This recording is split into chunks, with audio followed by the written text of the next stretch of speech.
So like I said last week, we're going to record these Zoom classes really just so that if I've had a couple of people who wanted to take the class, but the time frame didn't work for them. So rather than just saying, well, you have to be there or kind of sucks to be you, I am recording them and putting them on our YouTube channel, and then I made a playlist that's just instructional videos. Really, there isn't a lot of material on the instructional videos. We have, I think the one that I did for Combat Con 2 years ago, and then like last week's. But my hope is that by putting it together on some sort of video on YouTube, we can access it, we can look at it, we can talk about it. And if people want to look at our resources on Sabre, there it is. So that's what's going on with that. As far as the plan for the next couple of weeks, plan right now is, so we've got today, we've got the 21st and the 28th. The governor's ban and everything goes through the 21st. I'm leaning towards, we're going to have to play December by ear. So as I look at the calendar, Thursdays, we've already decided we're not doing class on Christmas Eve or New Year's Eve. There are 4 weeks that we could do Saturday classes in December, but that is highly dependent right now on where the numbers are, where the cases are, because we kind of don't want to put people in danger by having large gatherings.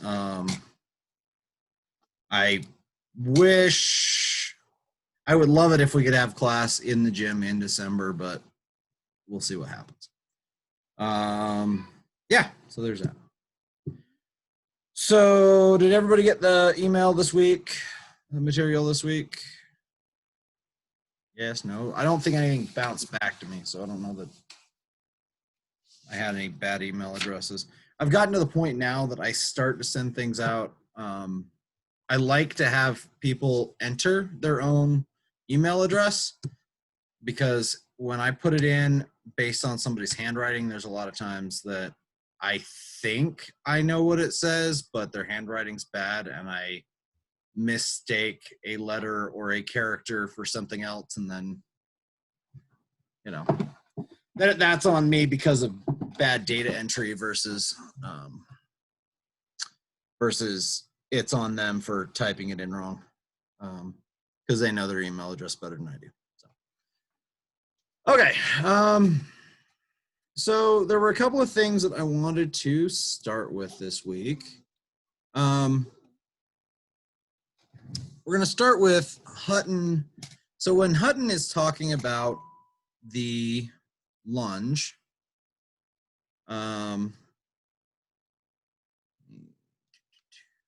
just a second, let me pull it up. When Hutton's talking about the lunge, what he says is each cut is to be delivered on the full lunge. Whether the cut succeeds or it's parried, the swordsman must, for his own safety's sake, recover instantly to his guard. So last week we were talking a little bit about the different guards. We were talking about, let me pull up the diagram here. So we're really working on this diagram. We're going to go back to this picture a lot. In fact, it's probably going to be really fundamental to what we do this month and what we're going over. So it's all going to be, a lot of it is going to be based on the information that's on this diagram. Hi, you guys. Hey, Sorry, computer troubles. It's taking forever to get to load up. all good. So if you have this available, if you can pull it up and you can look at it, great. If you don't, that's okay. I don't think I sent out this. I don't know if I sent out this version or not this week. I basically took the diagram and added numbers next to each one of the figures, which then becomes a lot easier in labeling, because then I can go through and say, okay, these are the guards and those are next, like those are the numbers that are next to the figure, right? Can you load in Zoom files for us to download? Chat. Let me see. I might be able to throw it in chat. Maybe I can't. I don't know if that's a thing. I just thought. I don't know if it is. So in chat, I did put in the sign up sheet. If you want to just see if I can pull that up really quick. I may actually be able to dump this on the drive for a second.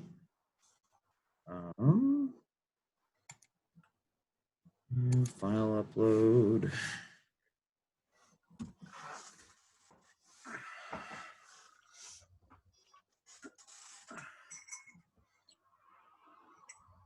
As soon as it gets uploaded, I can actually give you guys the link to it. I need a new webcam. Just be in Drive. So I'm just uploading the whole thing into Drive. Get the link.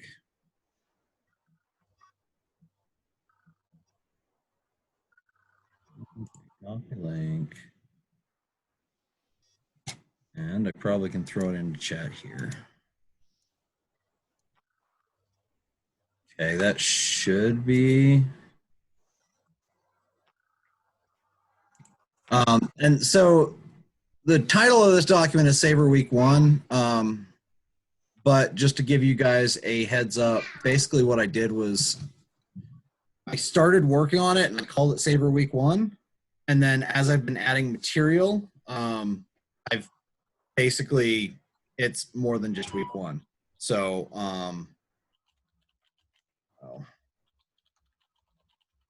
yes, I'll give you guys access. Access.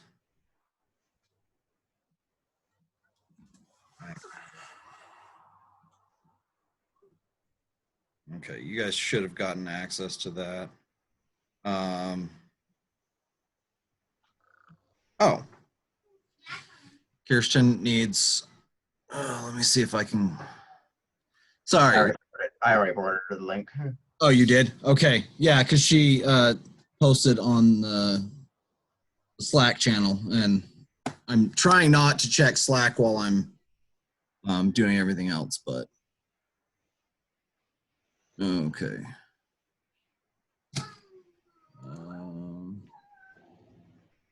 Yeah. Okay, cool.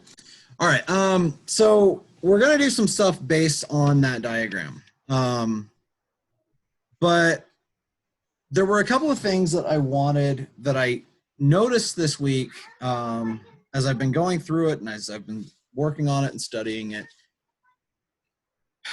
And there's 2 things to know about the diagram. I will pull it back up to, here we go.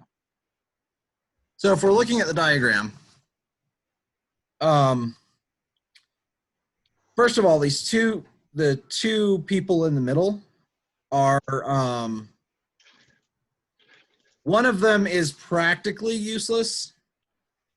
I will leave it at that. It's this first position, so that number 11. I'll be right back. What he's doing with number 11. I'll grab my Sabre. he talks about protocol, and he talks about how you're supposed to be saluting your opponent and whatever. So what he does, let's back a little bit. So what he does is he starts here, but that's where he does his, that's where he does all of his salutes from.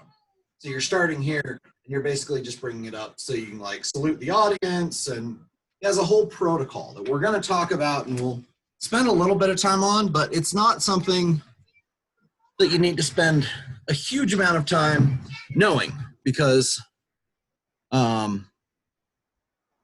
that first position is really just a, okay, I'm not ready to fight, I'm going to salute my opponent kind of a position. The next thing is that if you look at that position that's right next to it, so his medium guard, all of his attacks happen from medium guard. So all of his attacks happen from that middle position. Which makes some sense. He says it doesn't give you cover. He says it doesn't help you. It doesn't protect you from anything. But it's advantageous because if I'm in this medium position, I can cut, I can attack to this side, I can attack to this side, I can go right here in the middle, but it gives me that advantage that I can move to either side very quickly. When it comes to our outside guards and our inside guards, they're very good at parrying, but then you're limited to where you can attack from. So he's using that medium guard as a position where you can make your attacks that are straight on the line. But they're not. So this was something that I observed looking at it earlier. He doesn't start. So let's talk about some context on guards. We tend to think of guards in longsword as these are places that you can start from. These are attacks that you can do, or places that you can start an attack from. We actually don't see that as much in these sources. In fact, let me see if I can find the. This is rowward, but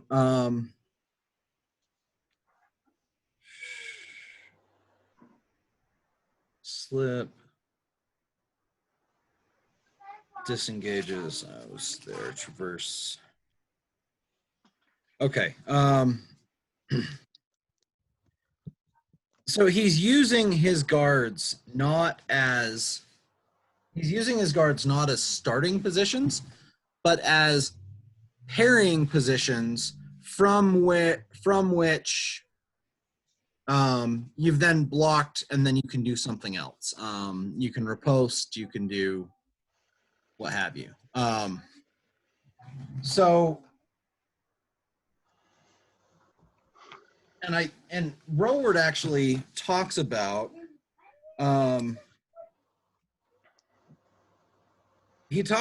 using just the point as you make your cuts.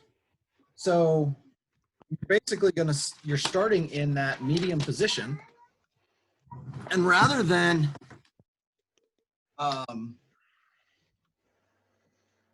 making that first cut and bringing your hand all the way up and cutting, he's talking about keeping your hand here and just making this cut, which we may not think, well, with a longsword, that's not enough rotation, that's not enough strength behind it. It's a little different here, but it's makes sense with what we're talking about. Let's see. When he talks about that, are those meant as like full actual cuts, or are they just more like debilitating, like slices of wrists or something like stuff like that? Well, and so the cuts are made towards the head. They're made towards the arm. See if it's in. I want to say it's right here. So what we're looking at in all of this is multiple cuts. We're looking at, like, Howarth says it, and Hutton actually says it some. So Roworth, who we're looking at as a source who's 100 years before Hutton, doesn't give us as many guards as Hutton does. So Hutton gives us that low terse. He gives us the high terse. He gives us the terse. He has the quart, the high quart, the low quart. So he gives us a lot more guards. There's like, on that Hutton diagram, there's like 19 guards, which is absolutely ridiculous.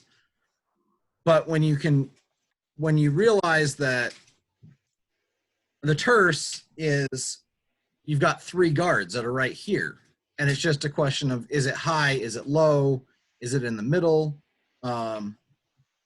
You have the same thing with your hangings, where you're here, or you're here, or you're here. Like, so I think this is my personal opinion on all this.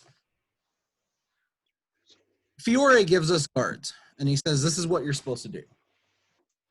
And then I feel like the further you go into other manuals, other guards, other things, you sometimes run into more specialized guards.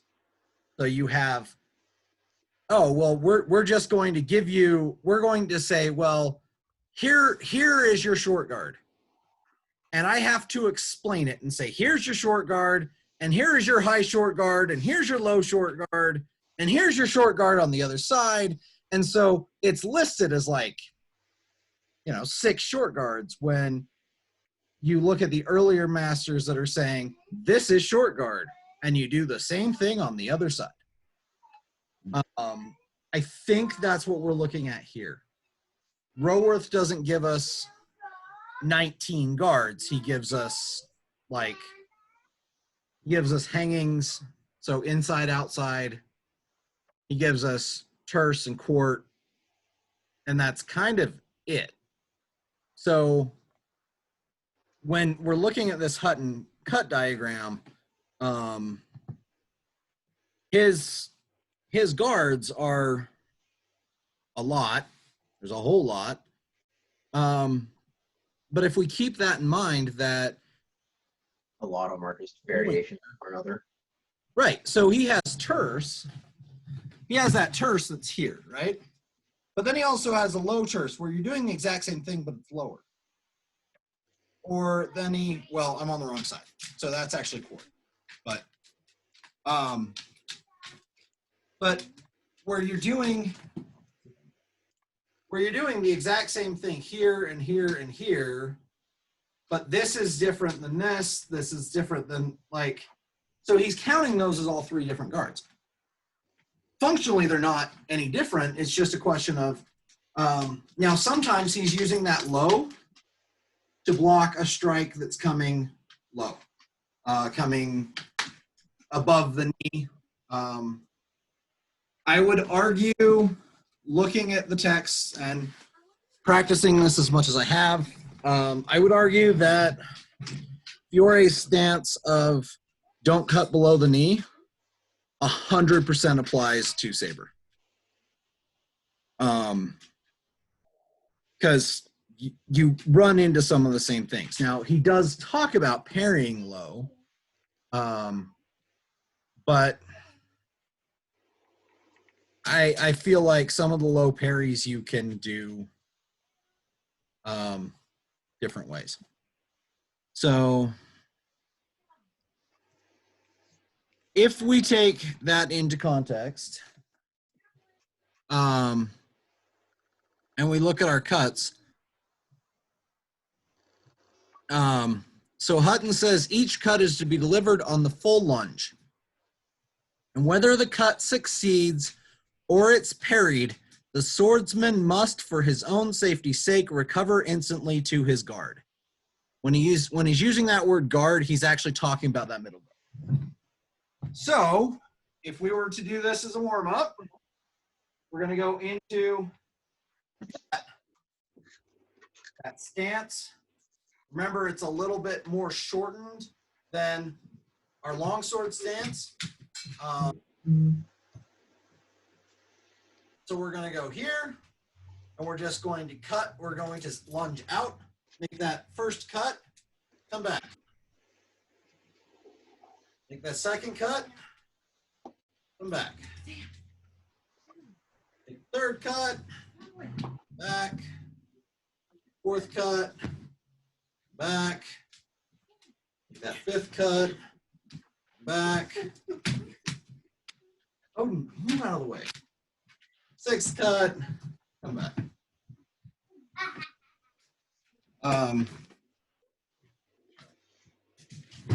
We can do that in practice. Odin, go.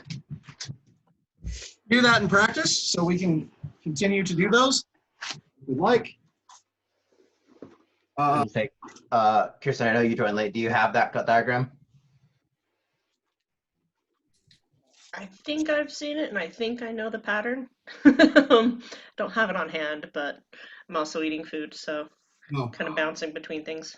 Yeah, it's all good. We're just going to go into that on guard, that middle position. We're going to step out with the lunge, and we're going to cut that first cut and come back. Second cut, come back. Third cut, back. Fourth cut, 5, 6. And that's something that we can practice. I mean, we can spend as much time on it as we want doing it all by ourselves, and I would argue that any one of these things we can continue to do by ourselves if we want. Let's see. Oh. So yeah, we can do that. Thanks.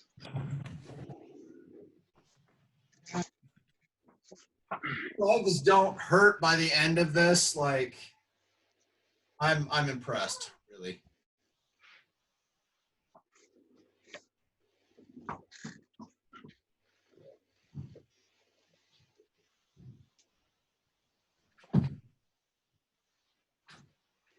I love the sound my saber makes.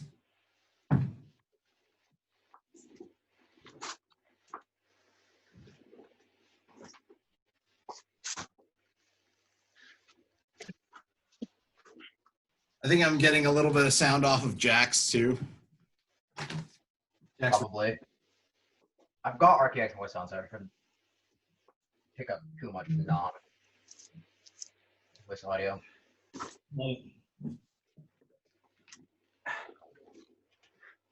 Just trying to get the room to do this.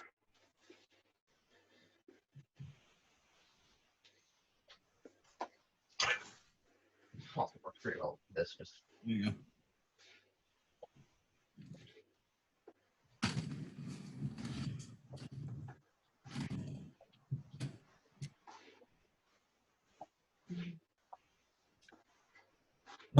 And if we look at that cut diagram so if we go back to the stuff from last week, and we're only talking about that bouillonniere, you're only talking about those 6 cuts. This does not show up in our earlier sources, but it does show up in Hutton, who adds a 7th and an 8th cut. And that 7th cut, you're just cutting up underneath. Let's see. It's on that diagram. The seventh cut you're cutting down. There we go. Seventh cut you're cutting down. Which diagram? So it's on. It's if you look at that. I posted an Imgur link that is the one we're looking at. So. Oh, okay. That the diagram that we're working off of has all of those guards, but what it also has is Oh, well, that one. C lines. The 19? Yeah. Oh, okay. I was looking at the right one. Yeah. If you look at the C lines, those are actually lines that he's talking about cutting with. And we'll get into a little bit today the parries with the cuts. Is there a name for that diagram at all? The Hutton's diagram or something, anything like that? No, and here's the problem with this diagram. I absolutely love it. Kirsten's like, yes and no. Yes. I found this specific version, I think on Pinterest, and I don't remember who posted it. And I'm like, this is somebody else's work, and I think it's fantastic. And I would love to give credit where it's due. And if somebody knows who posted it and put it together, awesome, because it's pretty sweet. But I think Hutton provides diagrams that are just the lines with like arrow flow, but he doesn't show the guards overlaid with any of that. right. But yeah, he does show how he specifically describes how to chain these 7 together, which is exactly what Jordan was saying. Uh-huh. And so if you look at Hutton, there are definitely diagrams where he's showing the cuts, but he's actually using, I want to say he's even using Roworth as one of his sources for his like cuts. So what I like about this one is it gives you good positioning. If you overlay like this overlays it very nicely. And so that's kind of why I'm using it and why I like using it. Because it has some major advantages there. Are we just going to call it the Hutton diagram then? Yeah, we can. Okay. There we go. So that cut 5 and 6 are from the left side or from the right. 7 is vertical downward at the center of the head. 8 is vertical upward with the nails uppermost. This was something I found this week that I thought was it's some terminology that I have never heard before, and I think I'm going to have to start using. Cut 8 is a vertical cut upwards with the nail uppermost at the fork. It is cruel and should never be used in school play. I'm like, okay, cool. So he's saying don't hit other people in the groin with that cut upward, which isn't bad. I just think it's hilarious to call it the fork. Like, okay, aim for the fork. I'm like, all right, whatever.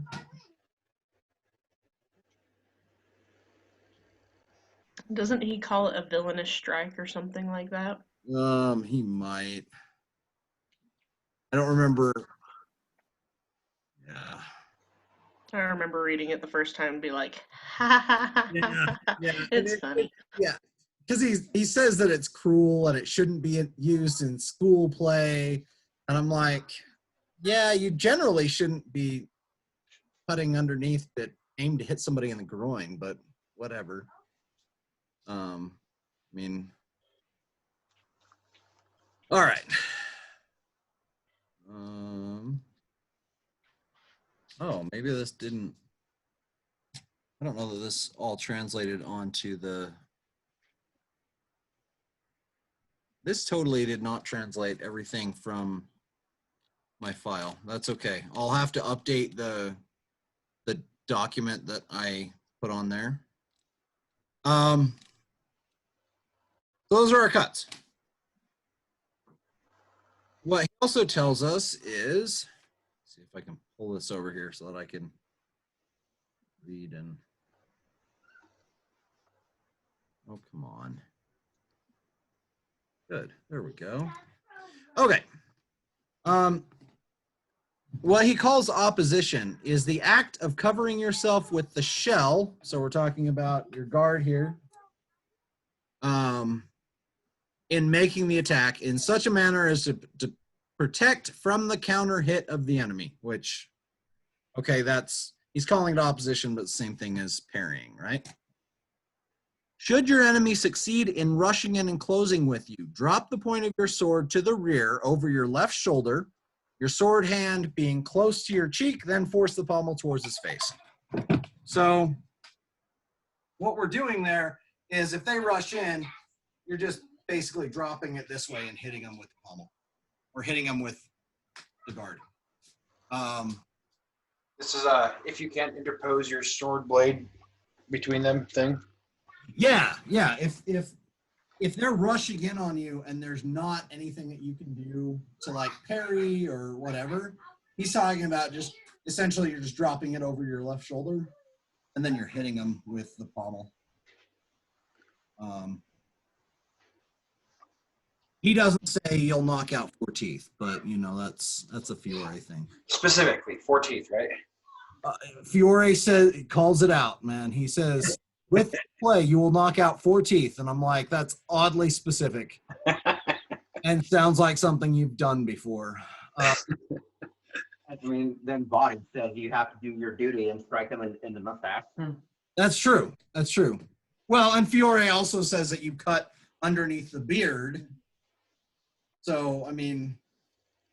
So those of you without a real beard are in luck.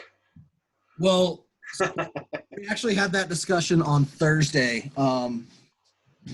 George, who does not have any facial hair, was like, oh, so I don't have to worry about getting hit to the mustache or anybody cutting underneath my beard because I have one. And I'm like, yeah, okay.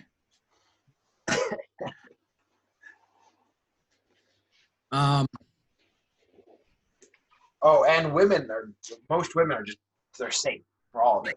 Right. Well, Because women don't know how to sword fight, duh. yeah. Stupid, sexist. Yeah.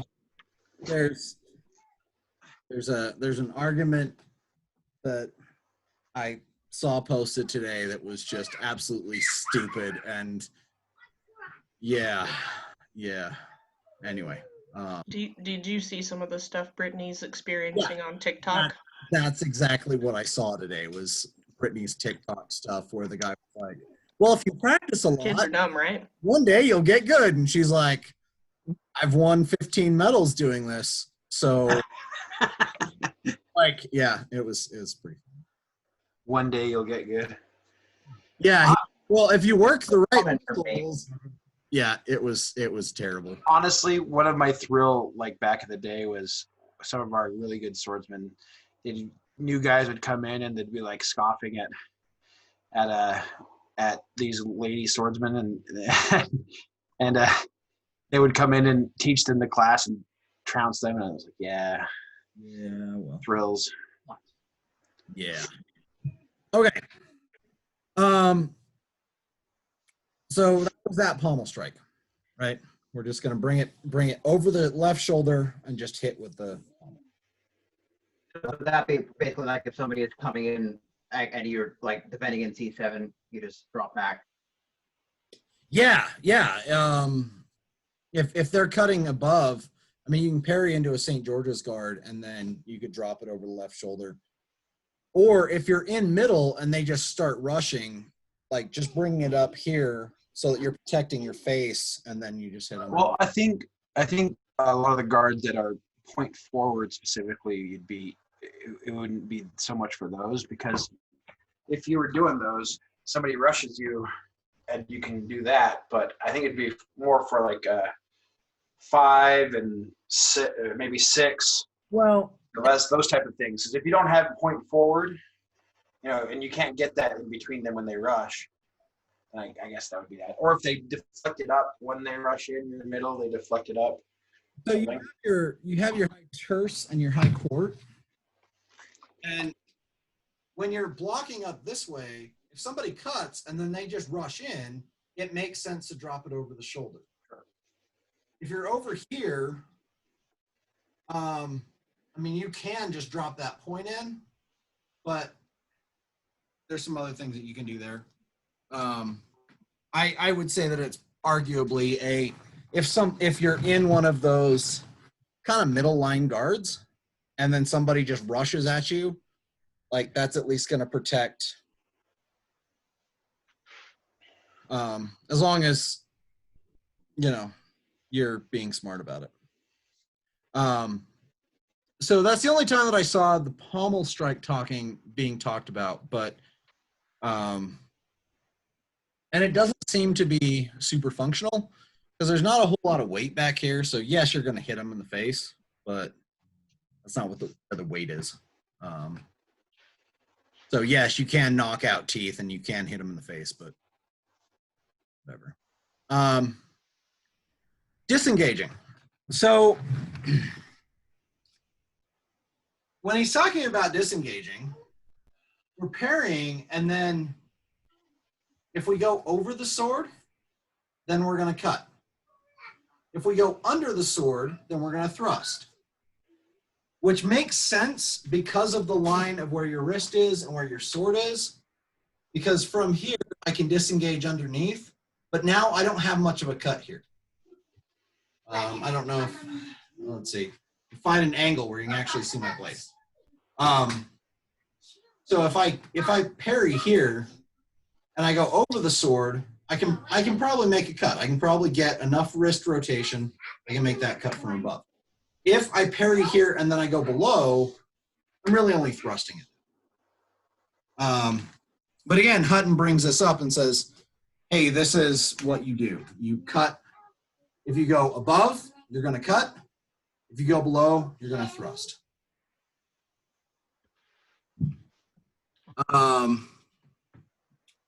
Beating the blade is a thing where essentially you're coming in and you're trying to beat it much like Fiore talks about beating it, where you're just coming in and your whole point is to just strike at their sword to knock it off the line. Obviously, you want to aim that more towards the foible, because the more that you can hit towards the foible, the more that foible is going offline. If you aim for the forte, it may just stop.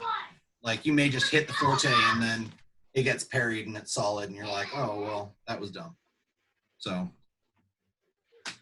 what we're going to do is essentially we're here. You're going to make a cut that goes right to their foible, and then you're going to step in with thrust or something along those lines. Questions so far? Cool. The stop thrust. So most of the actions that we've been talking about, we're starting here. Remember, our feet are at most 18 inches apart. So we're a lot more upright than we are in longsword. And we're just stepping forward into that lunge to thrust. So his stop thrust is, rather than stepping forward, we're just going to step backwards and thrust. He specifically says if they're rushing forward. So if they're really pushing heavy on you, rather than just retreating, you get to a position where you're like, okay, cool, I'm just going to step back and thrust as they advance on my sword. Which works. It's not a terrible thing. The understop thrust. So Jack was doing this on Thursday as a warm-up. I don't know how I feel about it, but It works. I literally It was still works. feeling it on, I think, Wednesday from last Saturday. yeah. So the understop thrust, he lunges backwards, but he lunges backwards so far that he puts his hand on the ground, and he is lunging underneath their sword. Yeah, like it is ridiculous. It is crazy. He does have his, I did notice he does have his hand rotated up. So Right. you're not breaking your wrist out here. You are rolling your hand. So you're coming in from underneath. And you're able to defend against something that's actually coming down. Yeah, it covers it. I was reading about that, and it's part of what he's saying is you're putting yourself out there essentially, but you need to cover yourself. Right. Because the only counter to that is them coming down on you. Right. Except, and this is where we have some fine definition between Roworth and Hutton. Hutton says, actually pulled this out.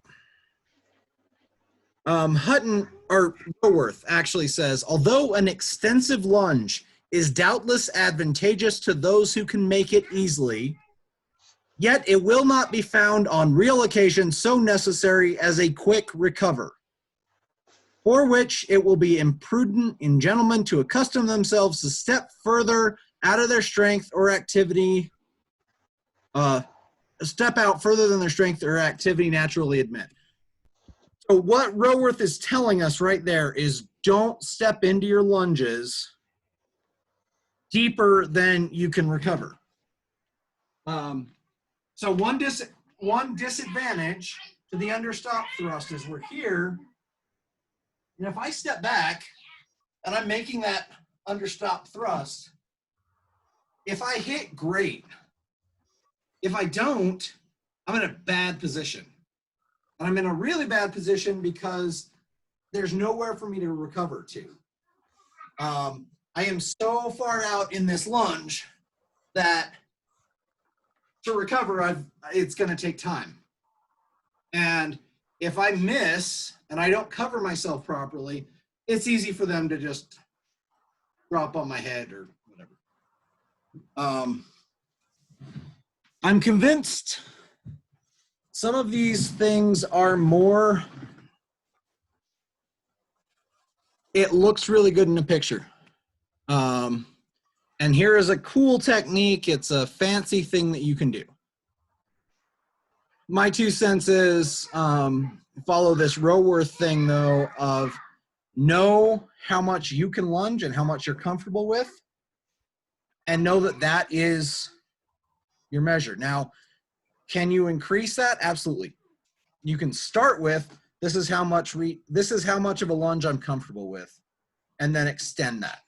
I think this also talks about some of those moves that are better in the one-on-one than in, say, combat as a whole, because if you're doing a tournament or something and you can get that off, it's great. But if you are fighting multiple opponents or something, you put yourself off like that, then you're done for. And that understop thrust it's fancy, it's flashy, it'll look really cool. Like it'll look awesome on video. Imagine somebody doing that in a tournament live. You know? Yeah, like if you could make it work in a tournament, that'd be cool. But my opinion is I would stick more to this Roworth suggestion of know what you can do and don't overextend until you have pushed those boundaries, until you've practiced it enough. That's not to say that you can't extend what you're comfortable with. He says, for which reason it'll be imprudent in gentlemen to accustom themselves to step further out than their strength or activity naturally admit. Which that presupposes that you can't build up your strength. Like you build up more strength, that's going to change things. you feel more comfortable stepping into that long lunge. Cool. But don't get into that position that you're like, oh, I'm just always going to use the understop thrust. Like, that's kind of a really crazy Hail Mary. You hope that this lands, because if it doesn't, you're in a bad position. I can put my hand on the ground, but if I'm in this lunging position and I'm not appropriately covered, or they disengage, like, I'm kind of in a bad position. I have a side note about that, if I can chime in. Yeah. So this has an application in other weapons that makes a ton more sense, and it's called the passata sotto in rapier, especially in like Italian and I think Spanish traditions. I'm not sure what Spanish would call it, but it's probably something similar. But passata sotto is this exact same action in rapier, and we have seen it in tournament. I'm pretty sure either Adam or Miles or someone ridiculous has done it. But the passata sotto is definitely in rapier tradition, and it's this exact drop, like the drop thrust. Um, and it makes a lot of sense when you think about it with a weapon like a rapier that's very suited for thrusting, but how much more risky it becomes when you're talking about a more cut-oriented weapon like a saber, even though there's a lot of interplay in that time period between traditions and what they were teaching and doing. But if you think about it in a rapier, it's like, oh, no, that makes a lot more sense, because the idea of that coming back to bite you suddenly becomes, oh, they could cut me, but they're going to have to wind up and maybe I have the time to get out of there.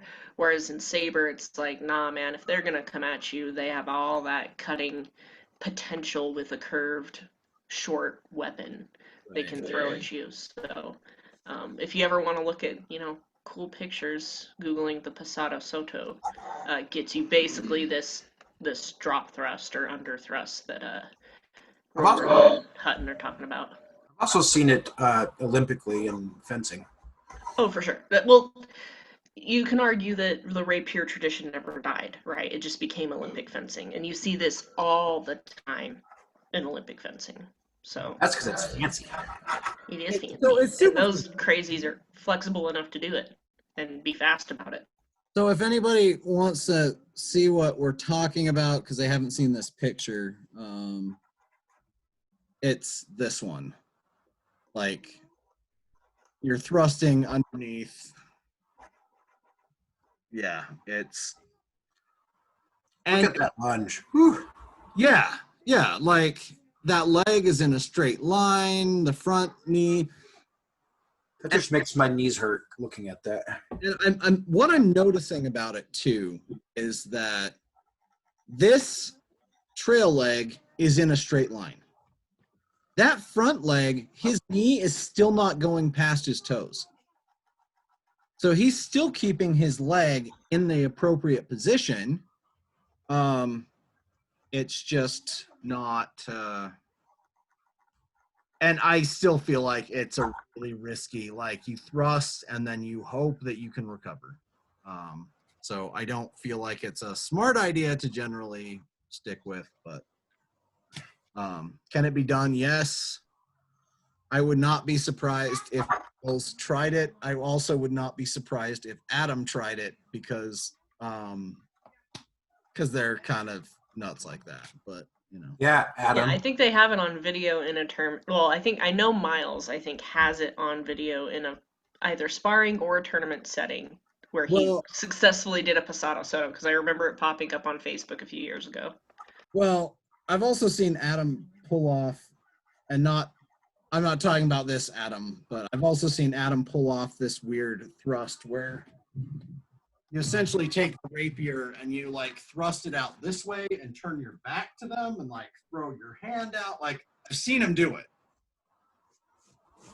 It looks cool and it works, but I don't think that it should be your go-to. This is your bread and butter, because it's not a smart thing to do. No, but that one's also in Le Kuchner Messer. That's where Okay. I think Jack and I, The Jack, me, Dorado. Jack, and Nate learned it from the Messer class we took from RJ. Yeah. I could see Um, that too. So I'm going to take a break. I've got to run and grab a drink really quick, and then we will get on to some cuts and parries. Both of the texts that we're using give us this is a partner drill. This person cuts this way. This is how you parry it, and then like there's a whole section, and I can send it out in email this week. Actually, it's incredibly helpful because it turns out that we have a local who did a really great service for us and put it all together. So Chad pulled together Hutton's advanced lessons stuff and basically has this is the text, this is how it looks when you pull it all together. But the way this works is it says it has master and student. Master, cut one left cheek, parry second. Partner 2, parries in quart, cuts 4. Master cuts 1, parry quart, cover 2 over the blade. So there are these partner drills, which are great, except we kind of can't do them as a practice right now. What? Why? Yeah, well, it wouldn't look really silly if I oh, you're gonna cut at my camera and I'm gonna pair but I do have some things that we can go over. But I've got to run to the bathroom and I will be right back.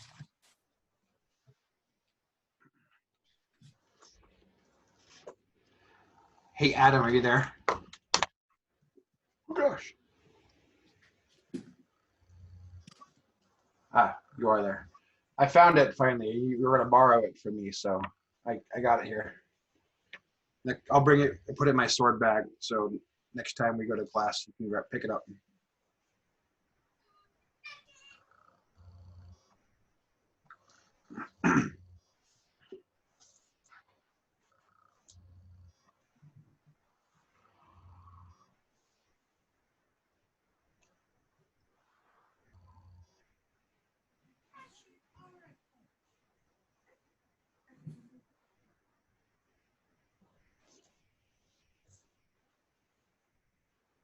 Jersey. Gosh, I haven't read this book in a few years. It's good. Which one's that? Oh, Polar Marsden, Marsden's Polish Sabre. book. Okay. So what I think we're gonna do, I have a couple of drills that we can do, and I do want to go over them. But what I want to do is go through all the guards. So, if you are currently muting, unmute, because we're essentially going to do the guard drill that we do for longsword. So I'll start out with a guard. Let's go high. Let's do high forward or high terse. Somebody will do something else. I think this is technically cheating because I literally have the diagram on my monitor above this monitor. Mine's right there. That's okay because mine is open right here. I've got 3 monitors. I've got the text on my right and the the thing over there. All right, so you're going to start. I'll go next. We'll start here. And we're just doing guards. Yeah. Let's go to 15. The Iron Gate River. Okay.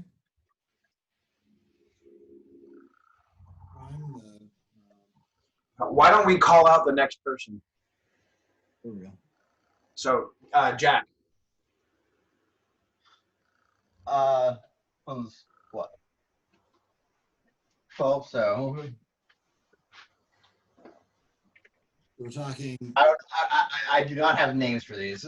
That one is prime. It's so I have all of those numbers, and then on one of the other sheets I have these are the names that he gives them, and some of them tie into modern fencing, but not all of them. That's prime. You've got high prime, prime, and then low prime.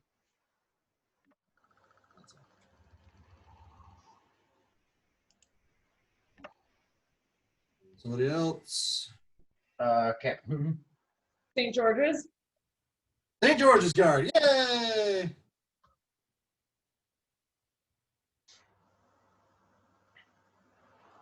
Adam. Next person, Kim. Adam. Maybe. Let's transition to 2. Okay. Octave. That one's weird.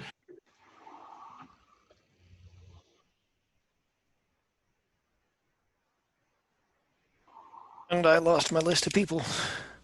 I think Jordan's next. No, I could be next. Yeah, just Kirsten stepped away for a sec. From here, let's actually talk about this one a little bit. So we have terse, which is on the outside. You have your terse, you have your low terse. You also have sext, sixth, which is actually just a false edge on that side. So there is a difference between parrying this way and parrying this way. He gives them different names, but it's all in the same position. So if you look at our pictures here,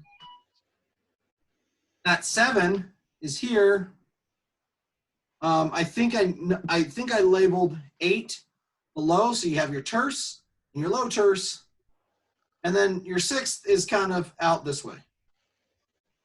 So you're essentially bending the wrist. It's kind of weird, but it's a false edge parry the outside. Yeah. What were my other? Let's take a second and let's look at these, because I as much as I like the idea of drilling it. So can I ask a question? Why is octave, which is 2, and octave low 15 like the same thing? They don't look anything alike. So those two are really weird. And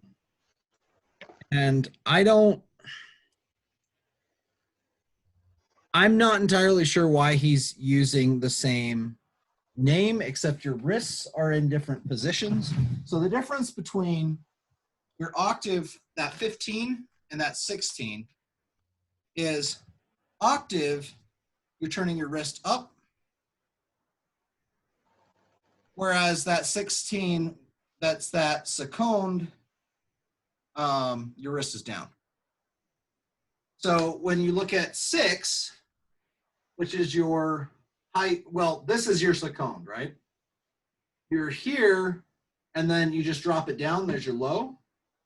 Octave is that weird, it's here, but then the wrist is also up. So because it's, so like if you see mine, I'm up like this for the low, it looks like he's still backloaded. Yeah. But then he's middle loaded for the high, it looks like. I can't figure out a tie between those two. Generally what I'm finding is if you look at terse, so you look at that high, you're here, and you're here, and you're here, and those are all, your hand is all in the same position. You're just bringing the sword down. I need to stop doing that because that high terse, I keep hitting the ceiling.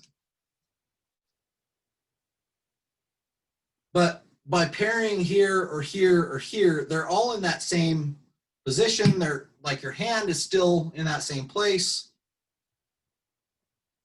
And so that's why those are tied together. If we look at another series that's very Prime. similar, what's that? Prime. Prime, okay? So here's your prime, there's your prime, there's your prime. And they're all kind of across the body, right here, out, down. It's all on that same line. So your hand position is still the same. Prime out to the right or middle? What's 4, 12? 12 to the side. So is 4, like, if you're seeing me, it kind of looks like this for high, and then middle, and then low. Yeah, it's really hard to see in that picture. Or is prime, the high prime off to the left? Covers your line. Covers the line? Okay. You're not pairing it here, you're bringing it across. Because that one is pairing a strike to this side. So you're just blocking it.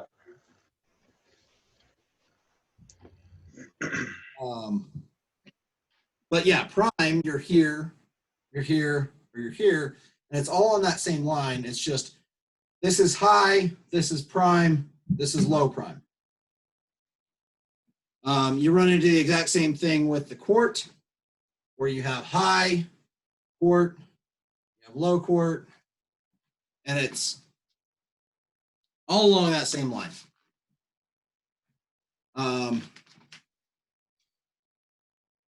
Sept. Okay, so sept is that weird one on this side. And it's the same thing as that octave on this side where your wrist is up, except on this side it's on the other side. It's that sept.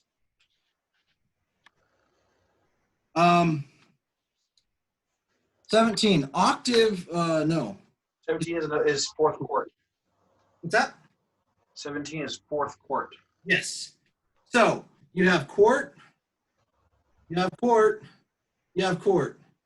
Then you have this one that's just over the knee. And I think you're essentially keeping that same line.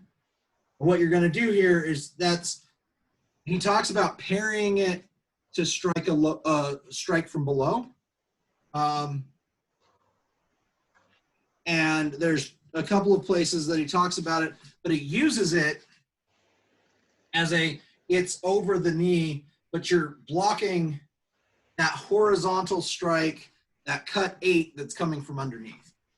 So you're just dropping it here to catch their sword that's coming up along that center line. He does give us another way of doing that, which we'll get to, because I have a drill that I started working on that.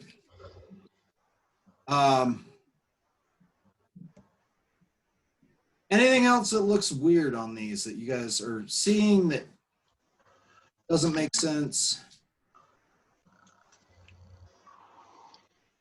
If we go through these and we go to the outside, we have that terse. We could just go down the list, I guess, or across the row. So that sounds Numbers that are next to those. What's that? sounds odd that he talks about first and then prime, which then he talks about all these in sequential order as far as names, prime, second, So such terms. these numbers are numbers that I added so that when you compare it to our list, you can line up the names and whatever. His names of first and medium are like they're separate from the rest of them as far as guarding structure, nomenclature. But that first position. So here is what to keep in mind with Hutton. He is largely using Italian fencing phrasing of the time. So these names for some of these positions, octave, sept, terce, that's all Olympic fencing. When he says first position, This is really just a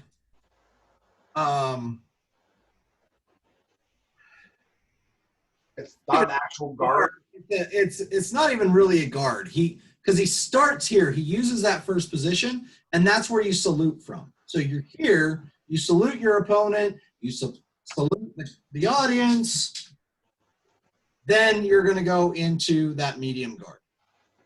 But he says the medium guard is useful for it's not useful parrying, because it isn't. It's right here in the middle, and they can thrust either side, and you're not protecting anything because it's right on that middle line. So if we're looking at this, that 10 and 11 are really that medium guard is a good position to start a thrust from, but that's it. That first position is really just hey, we're going to fight, and so I'm standing back here and I'm going to salute. I'll salute the audience. And there's actually a section where he goes through the whole protocol. He goes through the whole protocol of it and says, salute the audience and your opponent, and then you start in the first position and then you raise it up. So you start here and then you raise it up, kind of ready to go. He then tells us, and again, this is more context. This has nothing to do with fighting with it. But he says, cross the blades and tap them smartly together twice, then step back to be out of distance, then come to guard.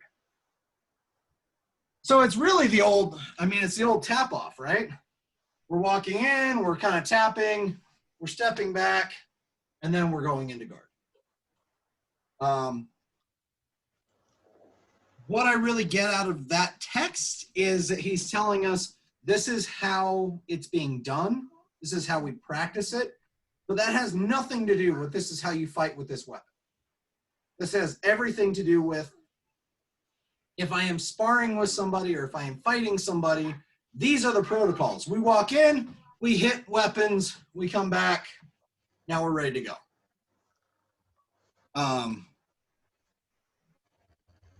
I feel like Hutton is including them, and he has every right to, because it's good to know those protocols. We don't talk about it a lot in class, but there's kind of the old school, okay, you're going to reach in, you're going to tap off swords, and then you're going to come back, and then you're going to start out of measure, right? That is a very old school thing. And I have heard major complaints in the community about like, oh, nobody should come in and tap off and whatever. Why? My point of view is know somebody might be walking in to do this, and don't just jump on them as soon as they get in close enough they can hit yourself. I mean, I think this is also like for context, like Hutton is a little bit of a later sort of, and again, it's from my understanding or limited understanding of it, like it was often used in more of a like really kind of in the concept we see now, where it was more of a sparring, a dueling type of scenario. So like it's kind of stuff that like in modern day we would just call like general sparring etiquette. Right. That tapping off is an etiquette thing. Right. It's not a fighting thing. It has nothing to do with this is how you stay safe. It has to do with, hey, you're sparring with fake weapons and you're just going to come in, you're going to kind of tap a couple of times and then you're going to go back out of measure and then you're it falls under the same thing in Olympic fencing. I always thought it was weird, but it's done. When you salute your opponent, you do it before you put your mask down. So you have your mask up, you salute, then you put your mask down, now you're ready to fight. I don't know that is a universal, you're going to get in trouble you're going to get yellow carded for not doing it that way. I think there are rules about like, no, you have to salute, but really what's going to happen is you're just going to be known as that jerk that nobody wants to fight anymore because they come in to tap off and you just jump in and fight them. So in this case, this salute, this first position is really about, okay, I'm going to salute my opponent. I'm going to salute the audience. He talks about saluting to both sides. You salute the audience, you salute your opponent. In modern fencing, we do the same thing with saluting your judges.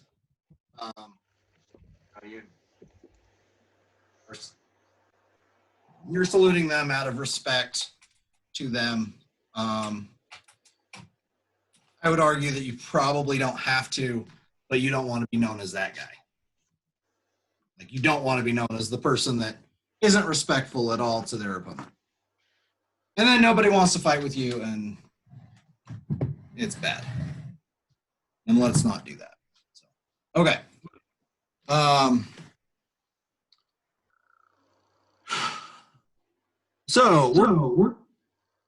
What's that? You echoed for some reason.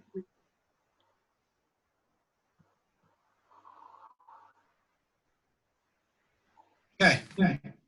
We're going to do a drill. Is something that I came up with. But basically the idea is we are going to take our cuts and then we're going to parry the line with both of the guards that you can parry, or in some cases more than both. So what we're going to do is we're going to start in that middle guard.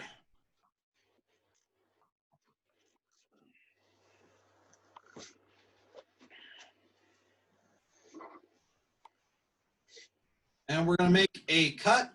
Now, this is where it gets weird. Rather than bringing your hand up and making this cut, Roworth actually tells us that you're going to keep that line covered and you're just going to move the tip.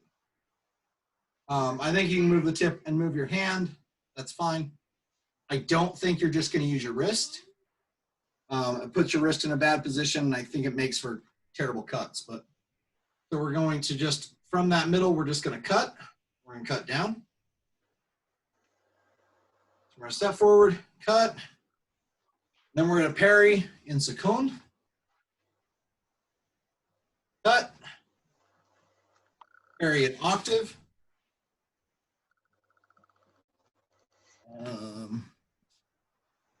And then we're going to cut the second one. I will make sure that this diagram or this list gets down. Basically what we're doing with this though, is we're going to make that second cut. And then as we're out here, now we're going to parry in sept. Here.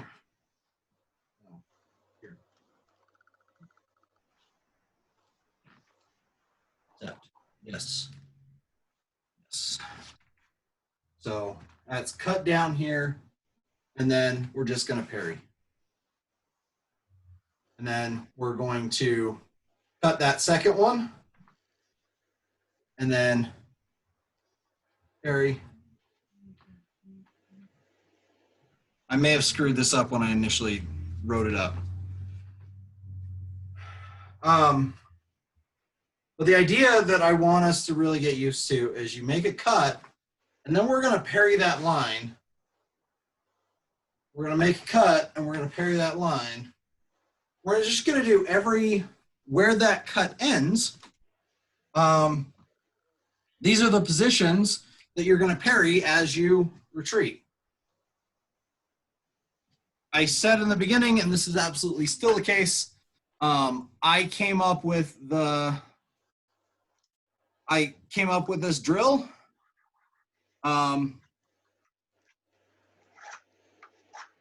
It's not how Hutton teaches us, but if we start with sure I can actually recreate it right here. So we're going to cut. Now we're going to parry with that low octave. No, we're not. We're going to cut this way. One is from the, one's from the right to the left. We're going to cut. And I am in the wrong position. So the cut one is, is it the same? Is it mirrored on the template for what if we were to like print this out and put it on the wall? So if you So cut one would be from my right to or shoulder to my left hip. yes, Is that correct? that is correct. Okay. So that front you're cutting down. And that's what I did wrong with it. Okay. Two. I can change this. I can make this work. Okay. So we make that first cut. And now I'm on the outside. So I'm going to parry on the outside. I'm going to parry that. And so I can cut and I can parry this way with that low. That low 18 low second. Make the cut. Parry. I'm going to go on the other side. I'm going to make the cut. Parry. Cut. Parry.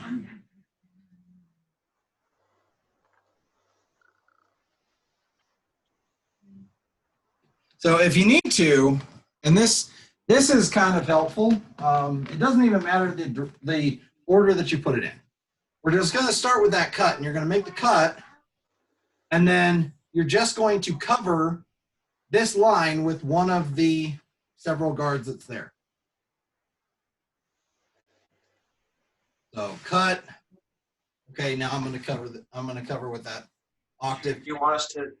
Would you alternate cut 1 and 2 then? Good. Doing cut 1, parry on the left, cut 2, parry on the right. Absolutely, you could do that. This was something that I threw together this morning, and obviously I did not so great on, but I will. I'll work on rebuilding it. Theoretically, you can take all of these cuts. I'm gonna stop my video for a second because I gotta change because somebody's coming out. So Theoretically, you could take all these cuts and you could say, okay, I'm going to cut that first one. What are my two options here? Like after I make that cut, what are my options to cover that line? And then I go back out, I cut, I cover that line. So you're using the cover as your retreat. So we're starting here. We're covering that distance with the cut, and then we're retreating. We're coming back to that position. So we're making our lunge with the cut and then covering those lines. I'll go as far as to say that we don't need to. I want people to practice it. I want people to look at it. But this is really something. There's some exceptions to those first 6. It doesn't work out to be 2 each. So if we look at our cut diagram again, we have 2 terces and a, let's see, it's 2 terces and 6 in the middle, right?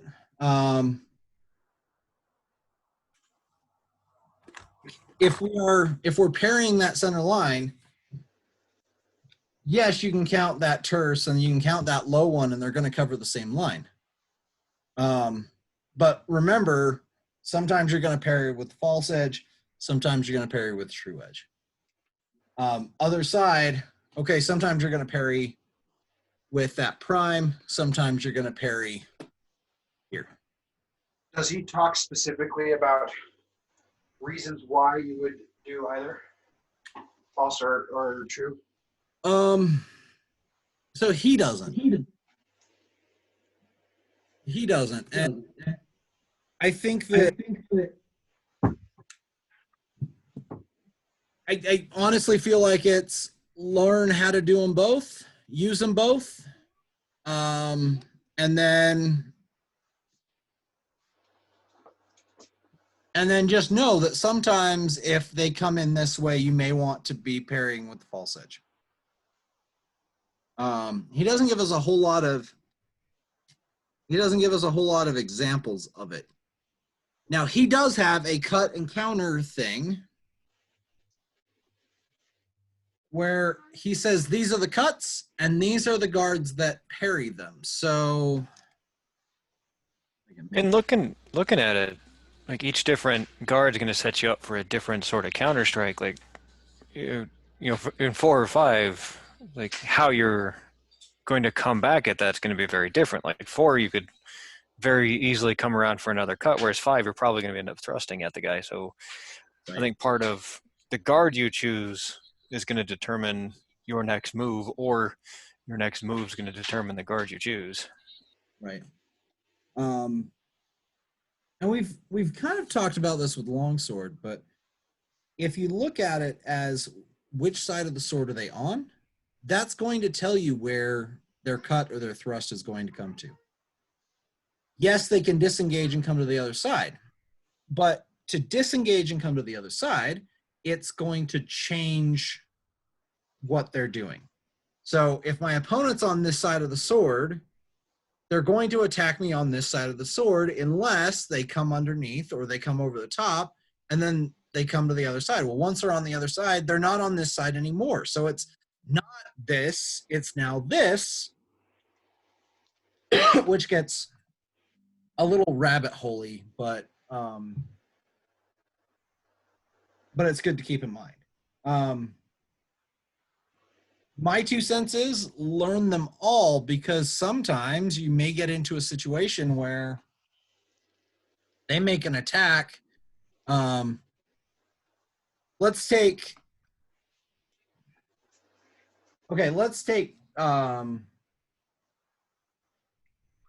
prime and no, let's do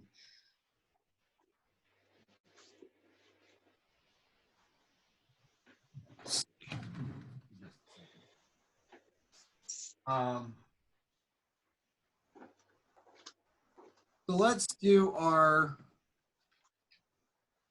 terse and our sext. If I'm here, my first impulse might be to turn to the outside, but I should also be in a situation where I could go, oh, well, or I could parry it false. And either one works. This does the same thing that this does. It still parries it to the outside. They're still missing.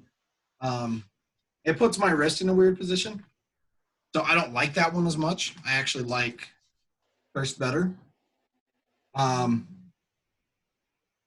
So something that I was noticing, and I don't know if I'm right or wrong here, but instead of turning my wrist this way to make those, I'm simply rolling my point out a little bit. So I'm doing, so if I'm blocking here versus blocking here, right? So there versus there, I don't bend my wrist very much. So here versus here, and I simply rotate a little bit more at the elbow and shoulder so I can collect it in here. I try not to create this bend in my wrist. So I can come out here, I can come out here, and I can come out here, all depending on that same side. Does that make sense? right. But I don't have to bend my wrist. I do have to move my point a little bit as a result. But as far as receiving a strike, that lets you do that without bending your wrists this Right. way. And I or don't, this. I feel like when I bend my wrist, I'm still keeping, I don't know if you can see this, I'm still keeping this outside edge in line with my forearm. So I'm not doing it so much that like, okay, now my hand's way out of, like this is super out of the way. It's a bad wrist position. especially if I take a lot of force here, that could put me in a bad situation. So it's a difference of here versus like here, I've still blocked it. I'm still not bending my wrist in when we do our cutting mechanics and we're talking about those wrinkles on the wrist, right? If I keep it here and I don't wrinkle my wrist, if I turn it super far, all of a sudden I'm putting wrinkles into my wrist because I'm pushing it out further than I need to.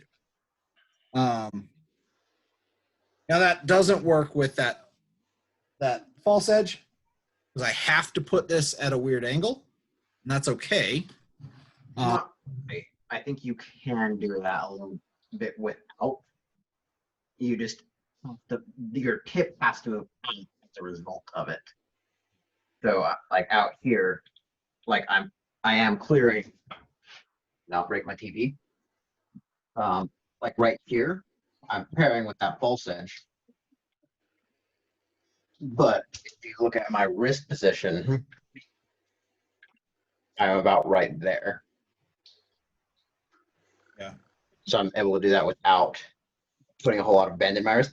But my point does go offline as a result. So it's collected into that hilt and then, you know, bring the point back across for a cut or collect it around, whatever the case may be. But I do think it is possible to do that without bending your wrist this way, because right there, Yeah. that's bad news on the wrist. Well, the other advantage to the way that you're saying it too. If I'm in that middle and I'm going to parry with a false edge, I can actually use that as a beat. I can use that to essentially set it aside this way. Mm-hmm. And then I've essentially cleared the line and I'm right back in to make a cut. Versus bringing it out here and thinking about it as a stationary parry. My wrist moves through that position because I'm essentially just here and I'm knocking it out this way. Okay, cool, your sword's on this side, I'm gonna cut. Versus being a, and I don't like the idea of any of these being stationary parries. Because I think it's a bad idea. I think it's a bad idea to parry it and assume that they're not going to move their tip around quickly. Because this is true of saber, this is true of rapier, this is true of single stick. It is not a slow weapon. Okay, it is not a okay. I'm gonna block it with these super heavy, strong strikes out this way. Like it is inherently faster than longsword by virtue of the fact that you've got a long, light blade that can move very quickly from one side to the other.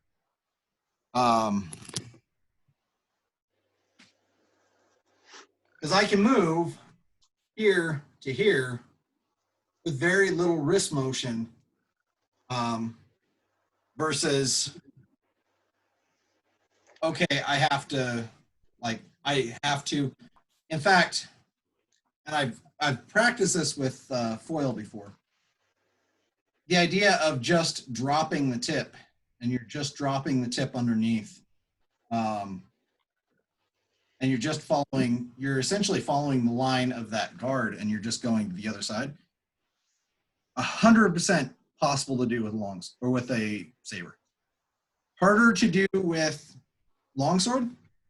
Not impossible to do, but it's harder to make these rapid, quick flick motions because there's more weight to it and you're holding it different and you're not having the control of, we talked last week about the way that Hutton talks about holding the saber where you're putting your thumb on the back. By putting my thumb on the back, that allows me all kinds of control that having my hand around it this way doesn't. if I'm going into, let's not talk about a hammer grip, but if I'm talking about like a handshake grip here, but my thumb is rolled, I don't know if you can see that. If my thumb is rolled this way versus being in line, suddenly this becomes a much harder weapon to move around.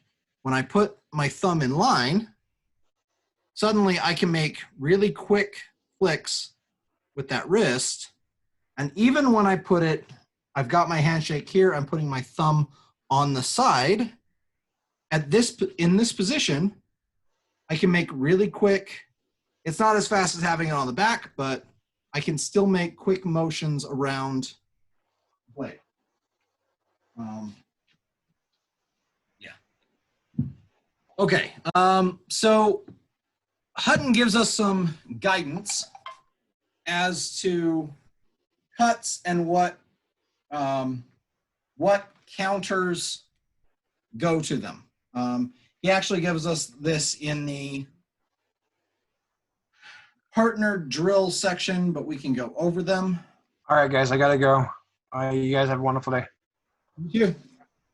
Uh-huh. So the first one is, he says you cut the first, and the counter to it is high prime. So to counter that, oh, over here. There we go. All right.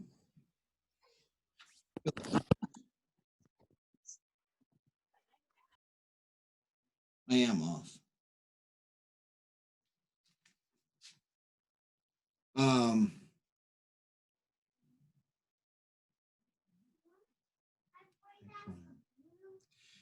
Okay, so he says cut one, the counter to it is high prime, which is, go back here. I don't have all of these memorized yet. I wish I did. So with that first cut, we're going to counter it by coming into high prime. You're going to cut off that line.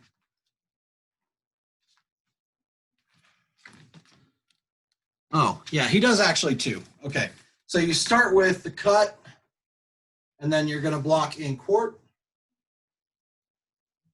And then you do the cut, you're going to block in high prime.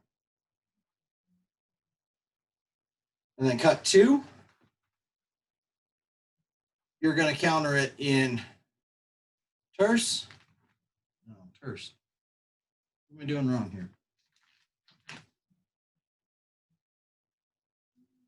Seven.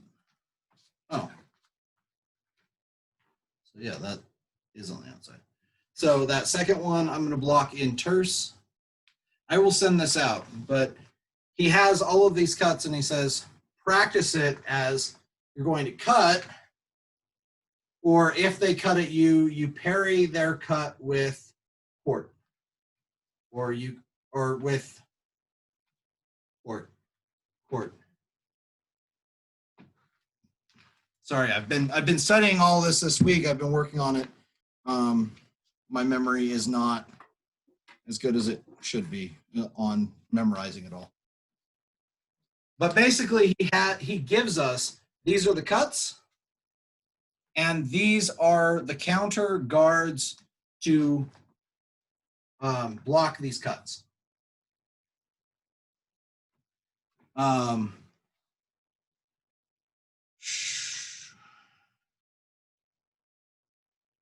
Maybe what I'll do is next week, in fact, that's exactly what I'll do. Next week, I'll go through all of these. And we'll put it together as, I mean, we can go through it now if you guys want to. I have the names, I'm just, so.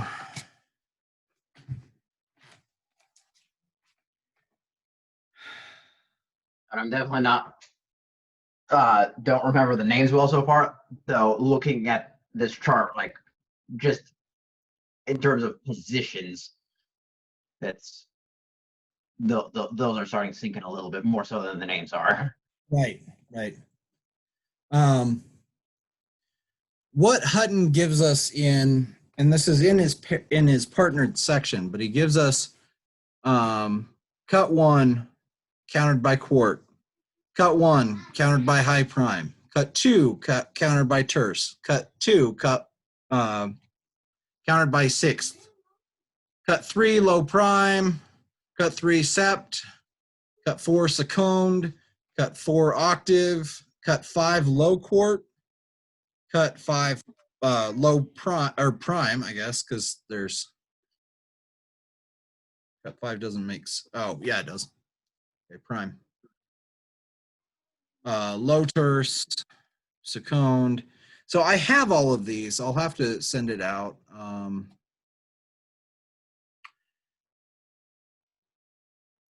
He does give us, so he gives us some weird things against that cut from above. He gives us high terse, he gives us high quart, and he gives us St. George. My theory is this: if I'm using this and I'm blocking a strike from straight above, I'm using it to collect it to the guard, or I'm using it to collect to the guard, or I'm using it with St. George's guard. What you're doing is you're catching it, and then you're just going to let that roll off, and you're going to cut to the outside. Because this is such a stationary guard, you're essentially going to roll their blade to your weak, and then you cut to the outside. It's very peasant strike to me, honestly. Horizontal quart, he does a parry here, but he also does a sept. That's which one? 18. Again, these are I am still learning these, and this I feel bad that I'm still learning them, but so it's here or it's here, but essentially I'm catching a strike from underneath across this way.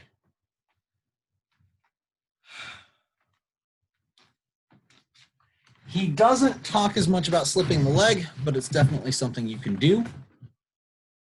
You absolutely can put your leg, if they cut low, rather than trying to block it, you just slip the leg.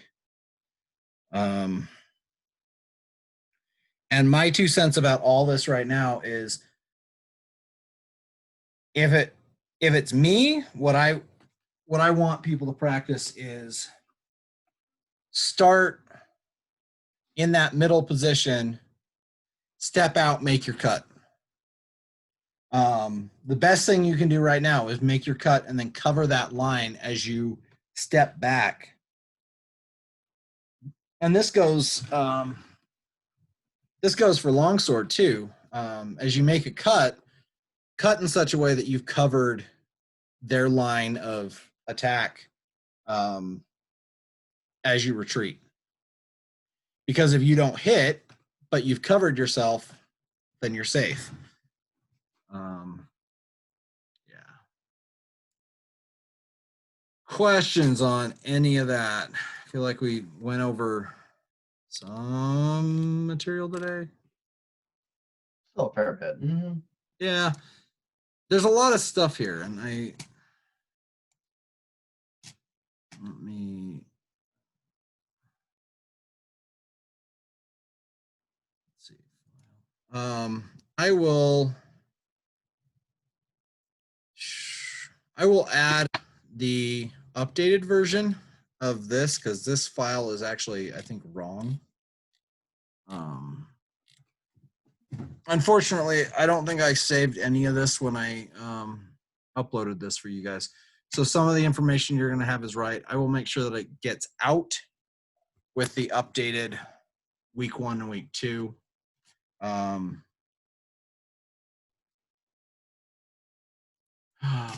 Yeah. Because it looks like it actually is missing a whole bunch of stuff, but I don't know that I saved the don't know that I saved the file before I uploaded it. So okay. So I will get all of this upload it to that file, and then I'll send it out. I have to make sure to add Sasha to that too. Questions on this stuff?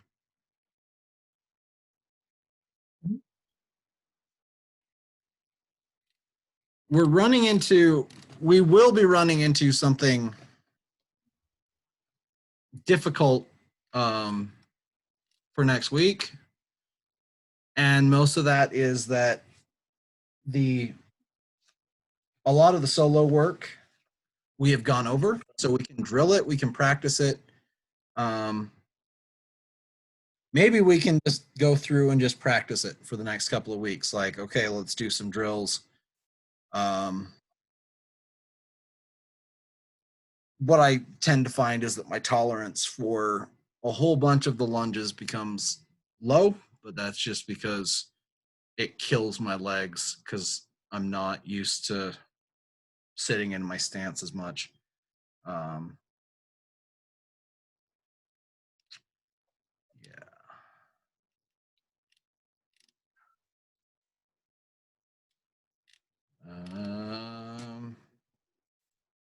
Cool.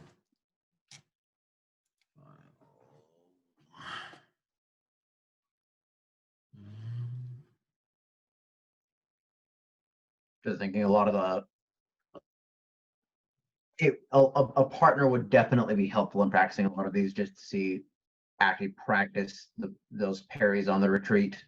So part of what we see, part of what we have coming up, is these are like his advanced lessons, and I'll make sure I send out this PDF.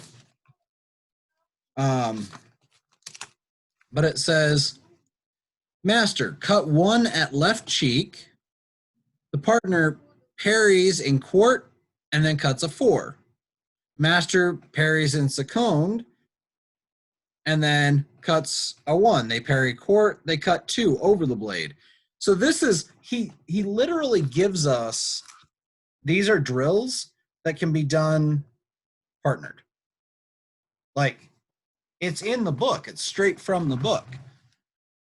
The challenge that we run into is that without a partner who I can make a cut and then you can parry and then I can do the next thing, it's kind of hard. But what he does do, if we look at this one, cut 1 at left cheek, parry quart, cut 4, parry second. Okay, cool. So that gives us all of this stuff. At the end, he says, reverse the lesson, P will commence.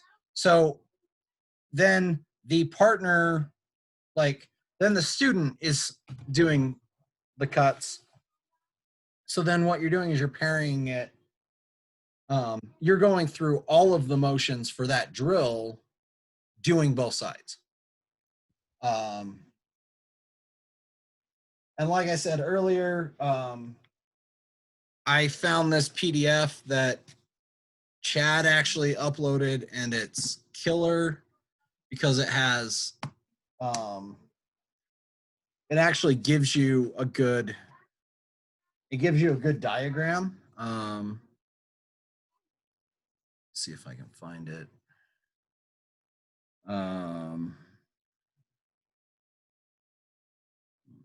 Numbered. Here we go. Let's see if I can open it up real quick.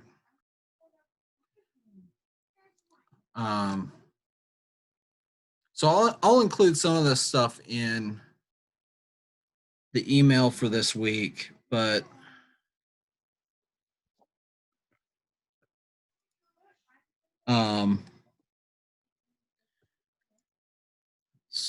share screen. So this is actually from the stuff that Chad put together, but here is where he has these plays, and this is actually how it's all out how it's all cut out. But then you can look at this and go, okay, I'm going to cut to the left cheek, turn the hand to quart.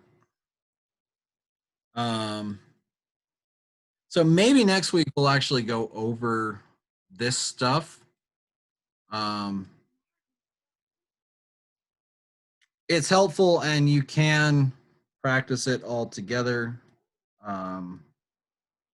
as a assuming that you are the partner and okay, well, they've cut this way, you're going to parry it, and just practice your actions. Because we can go up to this and go, okay, parry, cut 4, parry terse, cut 4, parry high prime, cut 4, parry sept by disengaging over, parry terse, and then, or cut 4, parry terse. So maybe that's what we'll do next week is we'll go through some of this stuff, and then we can practice these motions where you make a cut, they parry it, they do something else, you counter that. We can go through this stuff. I will make sure this gets added to the stuff to send out. But again, this is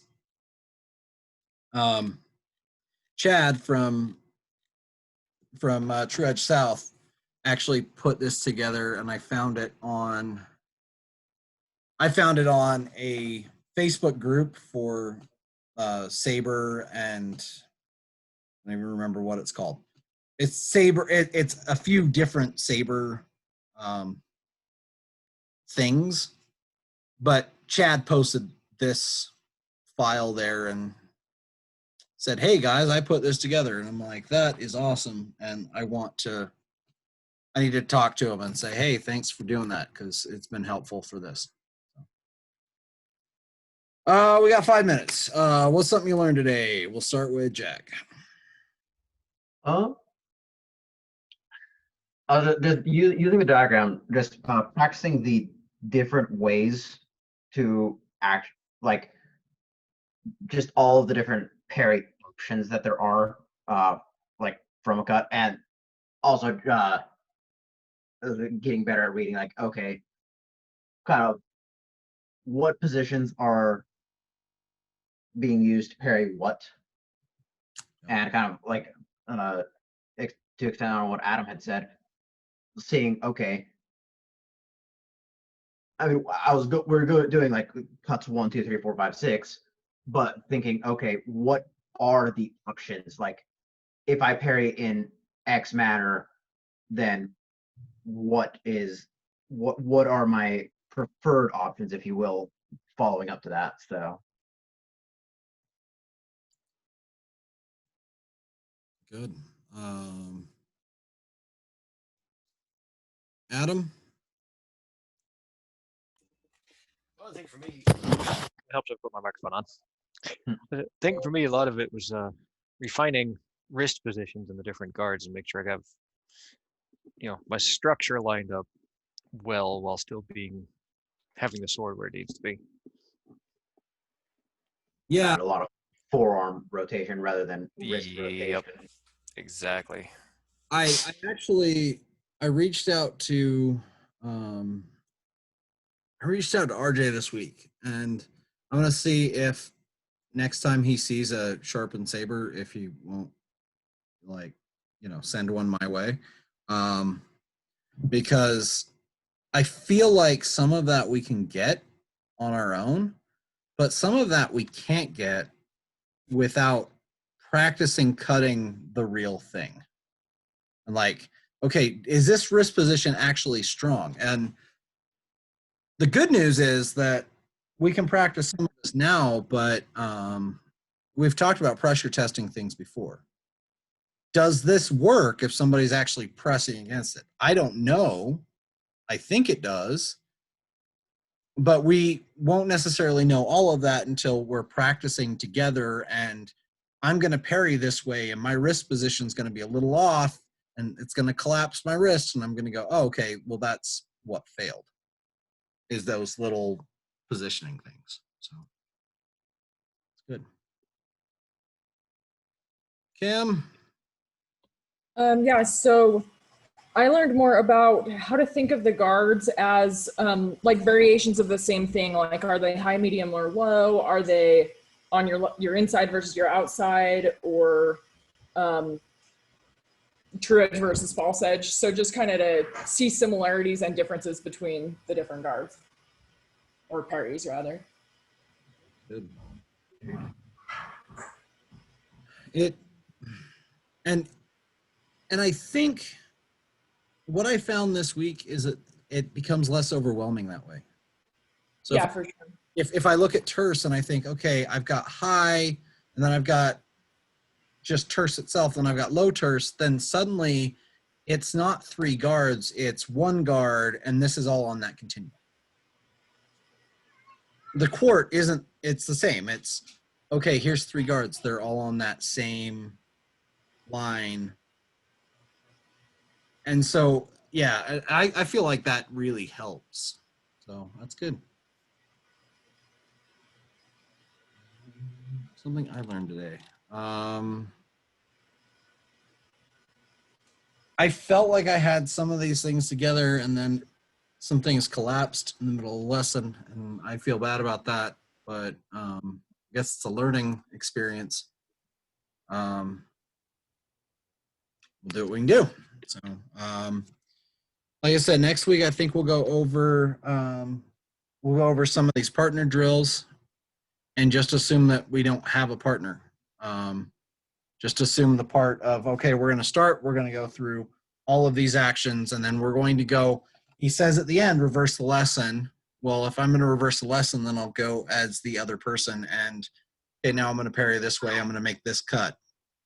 No, I'm going to parry this, I'm going to do that. So, I mean, I think it will still be helpful even as like understanding each side, so you get the flow of motions down and then pair it, and then it will make it easier to then pair and then understand it quickly when paired. right. I also kind of feel like after some of this stuff this week, I want to practice more of this when we're together. And that doesn't mean putting longsword aside, but it might mean that we're going to take some time in class and do some of this stuff when we can actually get together and do it. I think it's good. I think it teaches us something a little different. So, good thing to do. All right. Anything else? Stay safe out there, guys.